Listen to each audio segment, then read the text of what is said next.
nde nazo regretter ba comportement wana biso toza bato tobundi na UDPS makasi nani na periode ya Kabila wana nazo bimisa kaka mwaka mwa breshimke ondima ozwa secrétaire général au loger na epa na yo na hôtel na yo. Je lui ai logé secrétaire général pendant 2 mois. Secrétaire général a logé pe bato kuna $34,000 tilelo.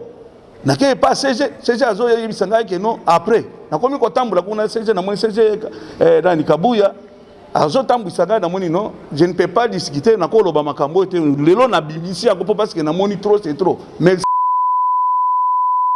alors qu'il y a un jugement définitif, ce jugement de l'arrêt de la cour a été exécuté, même totalement, pas même en partie.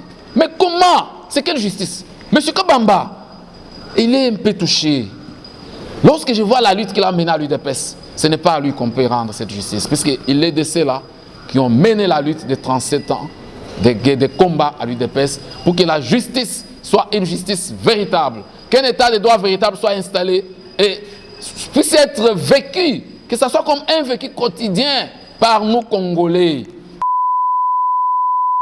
Nzambe lupango na sundia ngona politique te mapango na nganyo so ba immeuble na zana ngwana na sundia ngona politique te eza eloko na ngana tekite yo zokende ozo sa derrière barber yuma bo sala biloko bozo sala wana eza normal te bon je nazo yebisa yo ke no abengi nani DG nani nickel mwana na ngayo azana demande na ye po akende ko sala ko senga ye po sala société na ye abengi siye kuna na kinisha kuna na fête na salwana mwana komi kuna po apesa ye ni document na ye po engagé nani Albert Yuma azo benga na mwana lokola mbwa bazo benga champagne bazo tutana champagne ngana bandi ko mela champagne na 20 ans andi ko mela champagne na 20 ans fisiko na za mela eza biloko wana bozo benga na mwana na ngona isalinga mawo j'ai regretté ça ba champagne autant que prêter segment et pas c'est la résidence wana ba champagne on ya hôtel na tout na memi to melaki yango wana ba biloko nyonso tout ba masanga tout bokozala ki wapi Du nom serait bâtonnier après vérification, je me réserve encore le droit de citer son nom ici, serait même sur les lieux de l'exécution. Il était accompagné de ces militaires-là. Non, nous allons saisir les bâtonniers. Puisque nous n'avons peur des personnes, surtout celui qui vous parle ici, n'a jamais eu peur des personnes. Je n'ai peur que de Dieu et de la loi. Et au moment où je vous parle, je profite pour lancer un appel pathétique au chef de l'État pour qu'il puisse un peu se réveiller, surtout en matière de la justice. Il ne peut pas laisser la latitude de la justice entre les mains des juges. Nos juges commettent beaucoup d'erreurs. Qu'il n'oublie pas que c'est lui le garant de la nation et que c'est lui le magistrat suprême. Il a un mot à dire. Je lui lance un appel pathétique pour qu'il intervienne personnellement. Je vais d'ailleurs faire une demande d'audience par rapport à ces dossiers. Puisque même aujourd'hui, la vie de M. Kabamba Mulumba, Etienne, avec ses enfants, il ne passe plus une nuit paisible. Même il y a eu trouble de jouissance. Tout ça qui côté les matins. Comment ba bêtise wana boza ko sala boza ko milakiseke boza ba homme faux. Bino boza ko batama biso tango baza ko ya ko tia ba milinga na hotel na ngawon. Tango Kabila ba soda oyo baza wana ba ye ko tia ba photo na hotel na ngai na restaurant na couloir. Bino nyonso wana ne bandi ko nga ba ki wana to bozala ki wana. Bolungola ki ba photo wana. Président ye moko yo azui courage alunguli ba photo yebisanga kamuli o eza hotel na yo allez nazo lungola ba photo président courage aza omfo nde omoni aza hotel bisa mboko yo na courage na ye na bolingo na ye alungula ki ba photo wana yo ezaki pa na ngai po ba poso ki na lungula ki yango balingi bakanga ngai na kimaki président alunguli kasi aza fort na yebisi ba ye ko tuna wana balobi no président fachi ye moko nde alunguli ngana yo kinde wana na kamati mvela na kimi na ke Angola. La justice na moni ça va et bato nyamunya mwana bazopesa ba ordre mal donné wana botika biloko wana ba main noire nyonso po basale langa titre na ngai yo moko yebi to solo na Pullman excellence Peter pour basale langa mikanda balobi no il faut excellence Peter apesa liloba basale lo mikanda nazo kama na makana surprise o mikanda bazopesa ngai yangoy yako yako pie pa na ngai yonde IDPS yonde ozana charge ya VPM ya ville nazo kamwa ya Congo mobimba c'est toi les patrons ya police nationale nazo kama police na yo ezo ya kosala violation et pas na ngai ezo piller biloko ya bato e botoli ba biloko ya bato ebele ba yibi ba bungisi 40,000 ba chaîne na bango biloko ebele mundela bungisi na passeport na yo bokomona ba déclaration mundele wana malgré tout ça na bengi batu nyonso basali basali intervention te nzambe lokola azalaka nanga lopango lokola eza lopango nanga bana na ngai bango yo bayebi makambo wana te basigné te soki bino bozoloba ke non tokomi soki na Liban ou bien na Israël esika babotolaka bato mapango na contrat wa apuye ka mundele ndenge bozo apuye ke non contrat alakisa bino papier ata 10 francs 10 dollars nga na signé. Démocratique du Congo garantit premièrement la liberté de tout un chacun, comme nous sommes là présents et comme vous êtes là aussi. Mais lorsque la liberté de quelqu'un a été entamée et surtout qu'il est chez lui, dans sa résidence, c'est qu'il y a quelque chose qui ne va pas. Et nous apprenons même qu'il y a eu un trafic d'influence.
Ok, merci.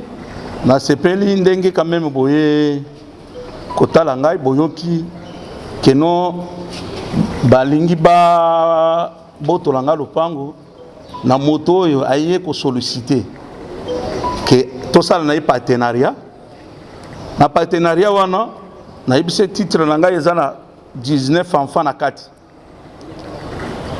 lopango na ngai nazaki na besoin ya koteka te aye ko solliciter que non azwango titre akende na banque akende ko hypothéquer nde place ya mafia na ye ebandwana. J'ai donné l'ordre à madame lokola nazaki na poto oleke nazwa temps ebelete na sali procuration que non pesa ye titre pour akende ko zombongo na banque ye a profité procuration na ngana signature wana akenda madame na cadastre o avocat na ye abenginga que non il faut madame akende ko confirmer bato ya banque que non yo pesi biso titre nzoka nde lukuta akende na madame na cadastre akangie photo que non nde mafia bandi wana que non ateki bakangi photo na conservateur. Ça veut dire que non madame atekeli lopango na $100,000 oyo balobaki que non $100,000 non remboursable et problème bandi wana nde bango bakei plus loin bakeko fundanga bazalaki sire que non bakolonga na justice po ba d'équipir ngai balobi que non na ndenge batongi po parce que y a appartement ibimaki na 33 appartements ibimi wana balobi que ngana zo des appartements na des appartements wana c'est fini lopango aussi oteki etikali ya biso na ba appartement nyonso etikali ya bango nde makambo na lobi eza normal te partenariat yango wana te bo pesa ngai procuration bo pesa ngai acte de vente bo pesa ngai na procuration ya bana po bana baza mikolo baza na poto ba mususu bazawa ba mususu baza ba minere bo pesa pe nani ba jugement o ezo reconnaître que non ba minere ba agir pe na eloko na bango po parce que baza ba copropriétaire nde bamoni ndenge wana baza nango te jugement toke donc toke na ba tribunal juge amoni ke non baza ba avantiler lokola acte de vente ezate nde justice a rendre ngasi koyo aizongisinga na pouvoir à cause à chef de l'état ndenga azo koloba na justice que non et vendre justice ezongisinga na droit na ngai parce que chef de l'état azo telemena eloko na makasi nazo kama naza na jugement naza na arrêt dans ma grande surprise bandeko na biso mususu bazaki wana to linto de kipir bango baseki non poko de kipir biso dengo wana te lokola ba ndeko notre grand frère Albert Yuma il a sollicité que non tout ça là tout négocier donc ba vérifier na cadastre ba moni que ngana za na raison il faut ba ya kosumba pa nanga il m'a proposé l'argent na mona nanga na ko pesa bino pe ba image wana parce que et ça demande à notre notable Albert Malumba, il m'a demandé que nous soyons à l'amiable à vérifier à moni que non bango bazana a raison te ngai nazana a raison parce que à moni que non avocat wana kosi ba nani ba Albert Yuma na dans ma grande surprise na lingina que na report na moni na biso ngo kinazo voyager na komi na report bakangi passeport nanga na ye kozonga na bengi vieux Robert comment na moni vieux Albert Yuma asenginga ke no toyoka na l'amiable dans ma grande surprise na yoki ke no ake kuna epa ije po asale mukanda asale nani mukanda po ba décrire biso kuna ezandenge nini ya lobi no wana na makamona na ebite ngana chebino ke boyokana apesa ta 100,000 likamwana isila comme ngana ndima kina ba avocat ndimi. Dans ma grande surprise, nous avons voyagé. Nous avons vu que nous, Mukanda wana wo ba yebisinga ke ije asali wana nenga Albert Yuma chepo nde ba ke ba zui ba policier ba komona ba policier ba yoko ko sala ba violence ba ke ko ba piller biloko abato ba escroquer biloko abato ba lati ba kakul nde makambo wana elekelinga litro yo to salaki na IDPS ezawana te to zaba to ya non violence.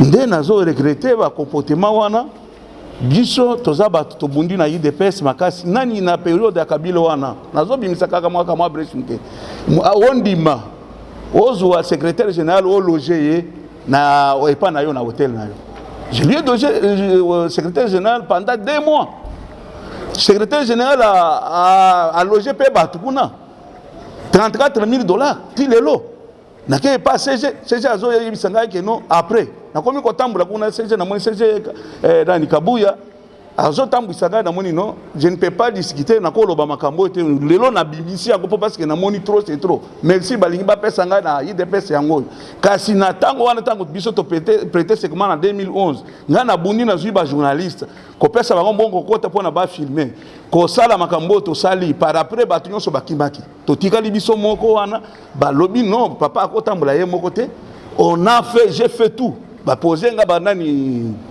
j'ai wakwenda na président Mbuyi na ministre Mutombo na nani Kandolo balobi non yo kamulo kola za motema makasi zala liboso ba manda ko mema ba policier o banda ko pasola nzela quel risque nani akozo risque ande wana ba tonso bakimaki to se retrouver to kotika président Spence abima ye moko te poso ke azobima ye moko bato bakomona ndenga azobima wana bakomona na net ka président Eli azobima boy non kamulu sala tu zala kaka awo na zala ki permanent bango nyonso wana bakimaki o bazopesa ba ordre na justice na bengi ba ndeko nanga wana o bapesi ba ordre ba juge ke no ba kasenga ke chef de l'état ebisi ba kasenga ma main noire wana ndeko nanga na yebiso o chebiso en conférence avec juge ba juge ba lobi ke no yo uti ko sala droit quand même 2 jours wawo ndenge no komi ko pesa biso ba injection ke lopango ya kamulu to yebi yango to yebi lopango ya kamulu très bien to kondi mateke no to pesa makambo zo lo bwana ozokosa ndeko na ngai si tu continues avec les mains noires ngai naza ya nzambe lopango na sundu yango na politique te mapango na ngai nyonso ba immeuble naza nango wana na sundu yango na politique te eza eloko na ngai na tekite yo ozokende ozo sa derrière ba Albert Yuma obo sala biloko obozo sala wana eza normal te bon vieux nazo yebisa yo ke no abengi nani DG nani nickel mwana na ngai oyo aza na demande na ye po akende ko sala ko senga ye po sala société na ye abengi si ye kuna na kinisha kuna na fête na salwana mwana komi kuna pour apesa ni document na pour engager nani Albert Yuma zo benga na mwana lokola mbwa bazo benga champagne bazo tout temps champagne ngana bandi ko mela champagne na 20 ans bandi ko mela champagne na 20 ans fils ko nazaba mela eza biloko na bozo benga na mwana na ngona isalinga mawo j'ai regretté ça ba champagne autant que prêter c'est comment et pas c'est la résidence wana ba champagne on ya hôtel na ngai tout na memi to melaki yango wana ba biloko nyonso tout ba masanga tout bokozala ki wapi bino nyonso na bozaki bo batamaki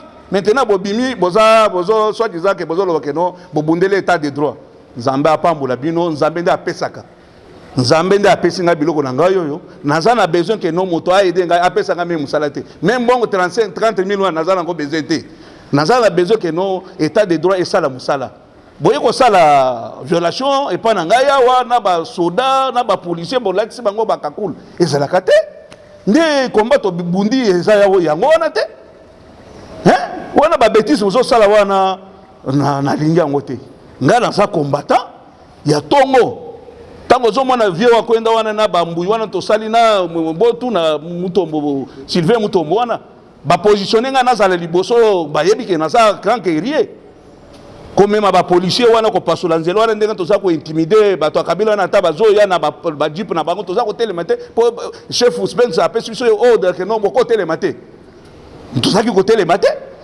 comment ba bêtise wana boza ko sala boza ko milakisa ke boza ba homme faux bino boza ko batama biso tango baza ko ya ko tia ba milinga na hotel na ngawon tango kabila ba soda oyo baza wana ba ye ko tia ba photo na hotel na ngai na restaurant na couloir bino nyonso wana neti bandiko na nga baki wana to bozala ki wana bolungola ki ba photo wana président ye moko oyo azui courage alunguli ba photo yebisinga kamuli oyo eza hotel na yo wale nazo lungola ba photo président courage aza omfo nde omoni aza hotel bisa mboko oyo na courage na ye na bolingo na ye alungola ki ba photo wana yo ezaki pa na ngai po ba boso na lungola ki yango balingi bakanga ngai na kimaki tata président alunguli kasi aza fort na yebisi ba ye ko tuna wana balobi no président fachi moko nde alunguli nana ukinde ngwana na kamati mvela na kimi na ke Angola basoda wana oyo bazo karde biso oyo bazo intimider bazo sala bazo pesa ba ordre wana boyebi makamunu swana nne na pire ngai batikinga mutakala na pire ba kanginga na pire ba komi na nga na pire kuna ba lobi ke non yo zo supporter Tshisekedi ozo supporter Tshisekedi il faut yo allez ba bimisi ngai bilamba nyoso mutakala na pire wana bino nyomba to pire boyebi balali singa ba potopoto wana babaluli nga ti para après ba kena banzete wana bakie kuna bakanginga elamba ba beti pendant 30 minutes ba yeko pesa ordre ke no bobo mayete bazui ngai basinise nga biloko ke no na fingi kabila na za tengu azaboye azako ko diriger bisote basinise nga biloko wana lokola na beta mingi na signé bazui ngai bakena nga na GLM kokoma na komi na GLM nazo ebisa bino basalinga makamu moko ezalaka te bino bato ya GLM wana basoda wana boyebi makambo na zolo boyo bakotinga na babiro botinga mutakala bozo yebisa ngai lakisa biso bina lakisa biso tu vois que non na komi lokola eloko moko ya pamba ndenge na tala ka biloko bosala ko wana nde na lobi na mukili saki ke no bino bosana comportement boye merci o bozo pesanga na ndenga bato wana basoda wana bakangi ngai botuna Etienne po parce que eza vie oyo tozaki na ye lumbu mokobo bakanga ke seri wana azalaki na ba généraux oyo basalingi basala coup d'état ya Kabila wana bachenga basangisinga na bato coup d'état wana po bacha biso na mai to vandi wana eloko akoleka to bazole sabiso famille yebite bato moto ata ya idepesa moko ala ninga te na vandi wana na GLM wana ti na vandi pendant un mois nazoyoka tangu bayebise pas président na Etienne abengisi ngai na bureau na ye bawe bazako bimisa ngai bilamba wana nazo bimina la bango wana ye pango pe alobi no tokola na makambo wana te tosengi ba président alobi tozo sengo ata 100 francs te tozo libérer yo ndenge chef nani président Kabila alobi ke no tutika yo oza commerçant tomoni oza politicien te oza commerçant batikinga 100 ko pesa même 100 francs kasi muyibi wana ya policier o ya kanga kingai wana nani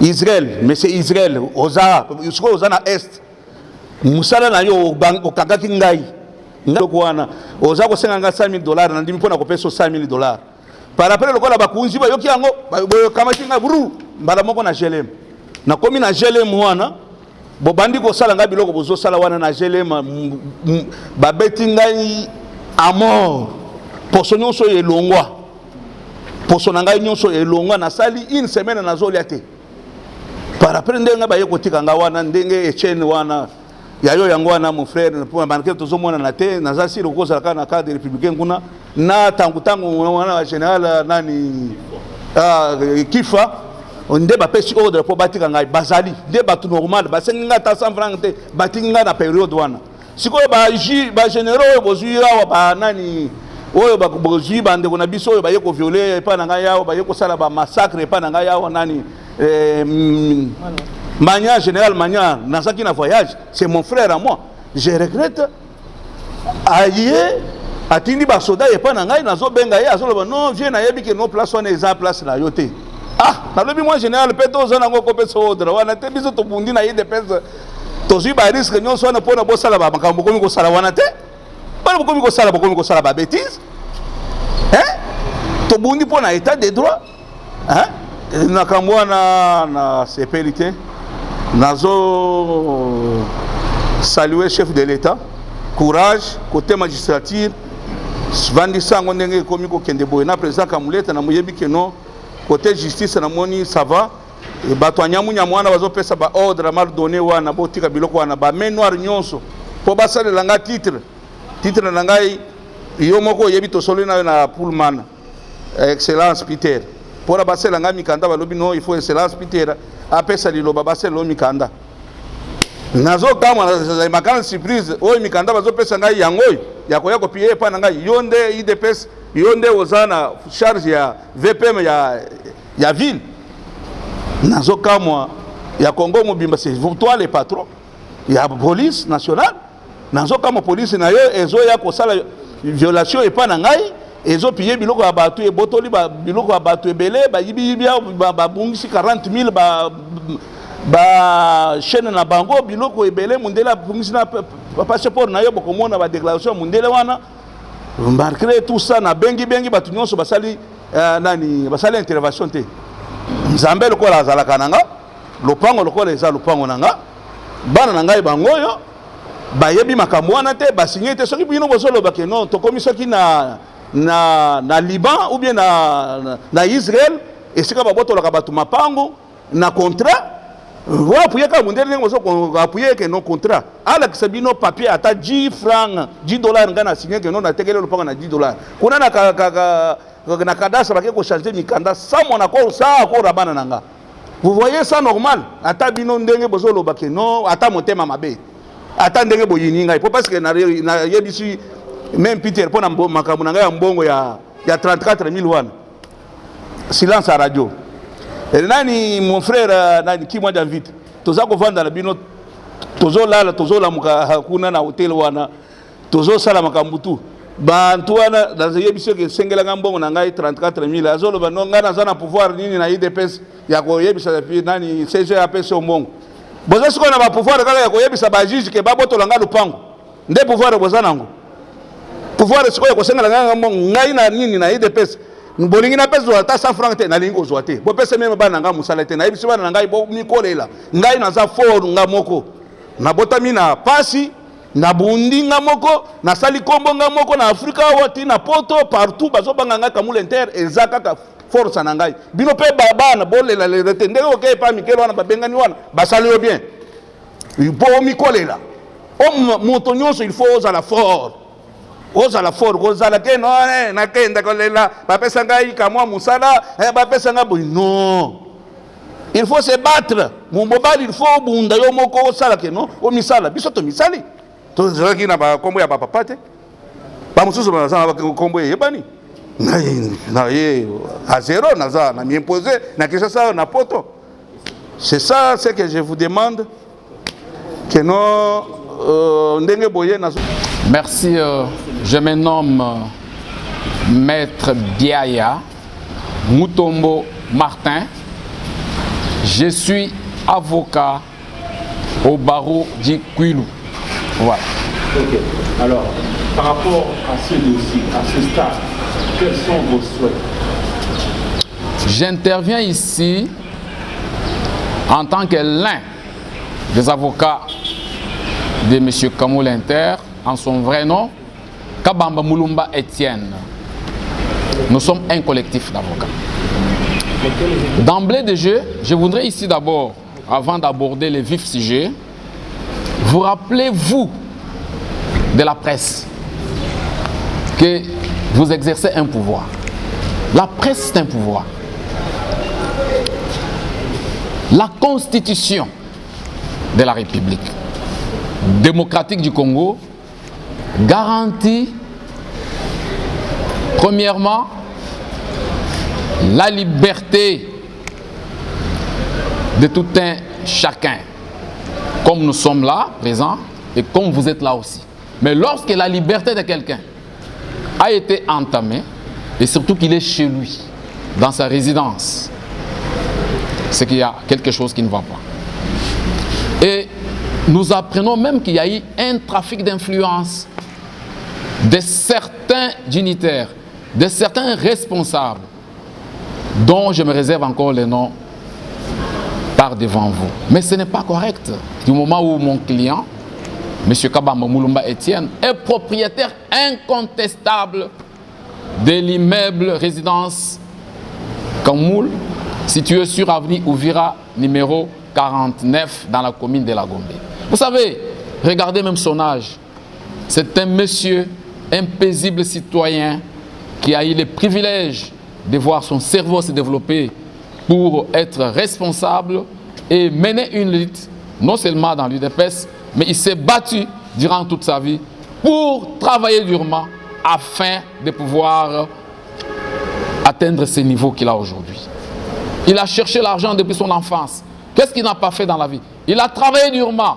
Mais vous êtes un sujet étranger juif, vous quittez au pays, vous quittez votre pays pour venir ravir à un paisible Congolais son bien. Alors que même les partenariats dont question, il y a eu déjà des actes de destruction, puisque vous savez en droit, la faute corrompt tout. Monsieur Kabamba Mulumba Etienne détient un arrêt définitif de la cour d'appel de Kinshasa-Gombe qu'il a rétabli dans ses droits et avec tous ses enfants. Mais, comme vous le savez, il faut laisser la place à la justice. C'était ça même le combat du président Tshisekedi Mulumba, d'heureuse mémoire. Un combat qui n'a pas fini, mais qui est en train d'être mené dans le cadre de la continuité par le président Félix Antoine Tshisekedi Tshilombo. Je sais que depuis qu'il est au pouvoir, vous en tant que journaliste, vous avez eu quand même à épingler certaines de ses idées. Vous avez eu à pénétrer sa vision, même sur le plan de la République démocratique du Congo et sur le plan du développement, sur le plan du changement de mentalité. Alors je voudrais dire ceci. Il y a un adage latin qui dit « arma quedant togae ». C'est-à-dire que les armes cèdent à la toge. La toge, on voit la justice.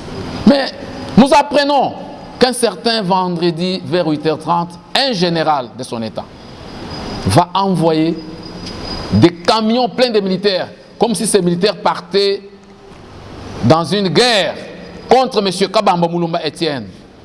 Mais il débarque chez lui sans document, avec soi-disant un certain document d'éligé, alors qu'il y a un jugement définitif. Ce jugement de l'arrêt de la cour a été exécuté, même totalement, pas même en partie. Mais comment? C'est quelle justice? Monsieur Kabamba, il est un peu touché. Lorsque je vois la lutte qu'il a menée à l'UDPS, ce n'est pas à lui qu'on peut rendre cette justice, puisqu'il est de ceux-là qui ont mené la lutte de 37 ans, des combats à l'UDPS, pour que la justice soit une justice véritable, qu'un état de droit véritable soit installé et puisse être vécu, que ce soit comme un vécu quotidien par nous Congolais. Il faut quand même quitter ces domaines de trafic d'influence, puisque souvenez-vous qu'à l'époque, il y a eu des intouchables dans ces pays. Mais aujourd'hui, quand même, tout le monde peut aller librement devant les cours des tribunaux, quel que soit son rang social, pour saisir les cours des tribunaux, afin que la justice lui soit rendue. Ce qui n'était pas le cas à l'époque. Monsieur Kabamba Mulumba Etienne, que vous voyez par devant vous, il n'y est pour rien. Il n'y est pour rien. Et je voulais, avant de continuer, vous dire que non seulement ces généraux a envoyé ses militaires, mais ils ont commis des actes attentatoires terroristes. Je pèse bien mes mots.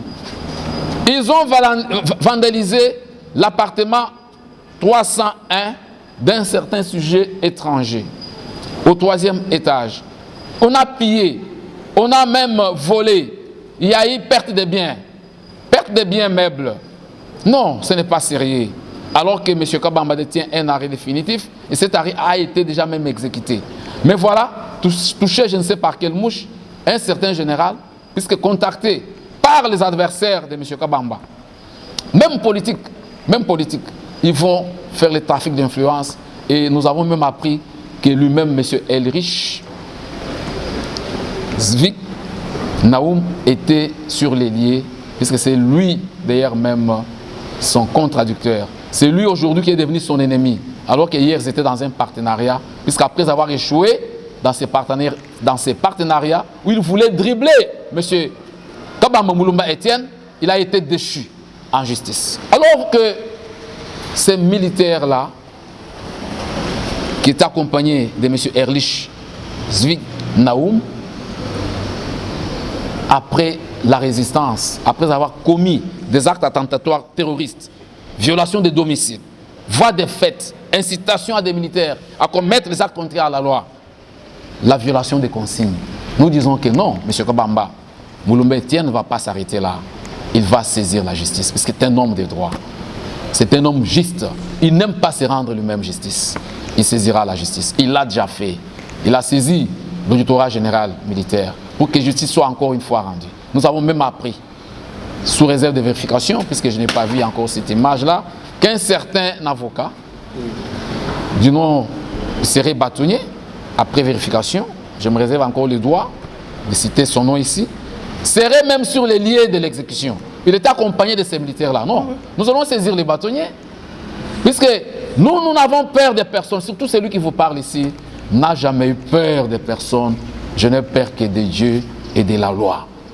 Et au moment où je vous parle, je profite pour lancer un appel pathétique au chef de l'État pour qu'il puisse un peu se réveiller, surtout en matière de la justice. Il ne peut pas laisser la latitude de la justice entre les mains des juges. Nos juges commettent beaucoup d'erreurs. Qu'il n'oublie pas que c'est lui le garant de la nation et que c'est lui le magistrat suprême. Il a un mot à dire. Je lui lance un appel pathétique pour qu'il intervienne personnellement. Je vais d'ailleurs faire une demande d'audience par rapport à ces dossiers. Puisque même aujourd'hui, la vie de M. Kabamba Mulumba Etienne avec ses enfants, il ne passe plus une nuit paisible.